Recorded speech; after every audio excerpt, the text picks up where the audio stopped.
Emin oyunla bağlı fikirləri birinci. Gələk gol vurduq, sevindik, yaxşı başladıq. Doğrudan da yaxşı başladıq, yaxşı kontrataka yaxşı tuturduk. Yaxşı ki gol da vurduq, çalışdıq ikinci gol da hardasa tutaq, amma ikinci golumuz alınmadı durmağa. Amma yenə də onlar öz səviyyəsini, öz keyfiyyətini göstərərək qoymadılar bizə daim belə kontrataka tutmağa. Ona görə sonra da onlar o davleniyanı artıraraq bizə gollar vurdular. Necə düşünürsən, komandanın gücü çatmadı, yəni heç olmasa bir hissəni hesabı qorumağa, saxlamağa. Səviyyə fərq edirsə. Məncə güc birinci, axırıncı, ikinci sayma olsaydı deyərdim gücdür, amma birinci hissədə biz gollar buraxmağa başladıq. Keyfiyyət çox üstündür, çox fiziki də çox belə çox dəyişdilər. Ona görə biraz çətin oldu bizə.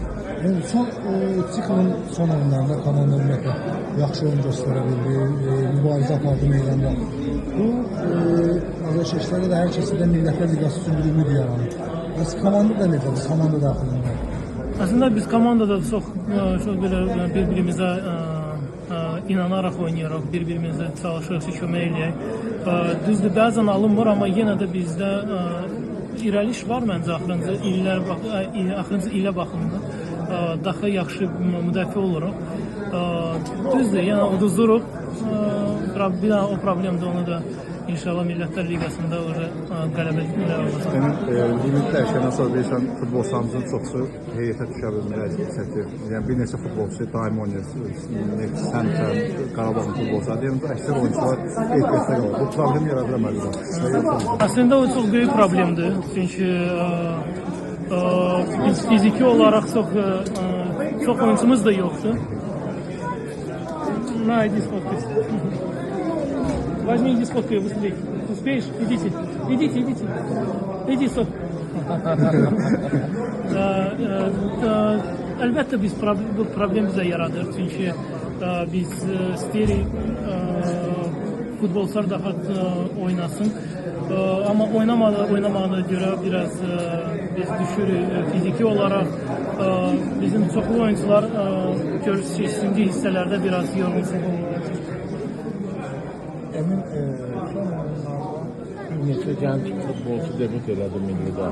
Onların gələcəyi ilə bağlı, perspektivi ilə bağlı. Doğrudan da bizdə axırıncı oyunlarda Rüfət, Xayal, Mustafa da var, cavan oyuncular çox yaxşıdır, mənim çox xoşuma gəlir. İnşallah da onlar daim belə oynasalar bizə çoxlu kömək eləyər. Son oyunlarda yəni Neftçinin də oyununda, Millinin də oyunlarında yəni inci hissədən sonra da çox əvəzləndi də yəni.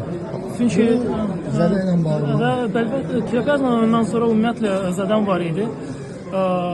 Risk idi. O Qarabağla çıxanda da belə fikirləşirdim, çıxmayayım, amma Qarabağ olduğuna görə çalışdım ki, nə qədər maksimum oynaya bilərəm, oynayayım. Yenə də hiss eləməyə başladım. Yenə çünki mən bundan bir il qabaq çoxlu zədəli ona görə eləyirdim ki, çünki olurdu, çünki mən axıra kimi sağla bilmirdim. Yenə başlayırdım, yenə zədə. Ona görə risk eləmədim Qarabağın oyundan sonra da, bu oyunlarda da 90 dəqiqə oynamağa risk eləmədim. Çünki yenə də zədələnəcəkdim, yenə də ondan da çox buraxacaqdım ondan. Ümumiyyətlə, bəlkə axırıncı 15 günə bəlkə 2-3 dənə məşq eləmişəm. O da mənim üçün çox böyük problem oldu. Fiziki olarak çox problem oldu mənim üçün.